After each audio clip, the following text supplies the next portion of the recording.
তাড়াতাড়ি খেতে দাও। এই তো দিয়ে দিচ্ছি। আজকে তো সরস্বতী পুজো, আজকে আমাদের বাড়িতে ভাত খায় না। আজকে আমাদের বাড়িতে খিচুড়ি আর বেগুন ভাজা, চচ্চড়ি এইসব খায়। আজকে আমাদের বাড়িতে ভাত খায় না। দেখো প্রথমেই পড়ে গেল পাতে গরম গরম খিচুড়ি। আর একটু দেবো, দাও।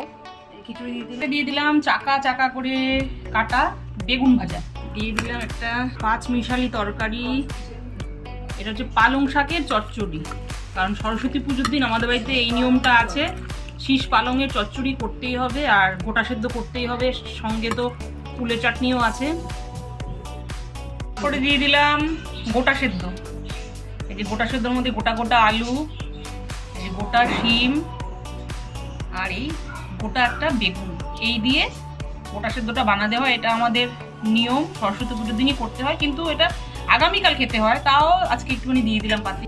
সব শেষে কুলের চাটনি। এই আজকেই প্রথম বাড়িতে কুল আসবে, এরপর থেকে আমরা কুল খাবো। আর আজকে কুলের চাটনি করতে, এই টোপা কুলে গেছিলাম, টোপা কুলের চাটনি করতে। পাতে পড়ে গেল গোটা সেদ্ধ, পালং শাকের চচ্চড়ি, শীষ পালংয়ের, আর সব শেষে কুলের চাটনি। শুক্রবারের একদম সিম্পল থালি পুরো রেডি। চটপট খাওয়া, শুরু করে স্টার্ট করুন।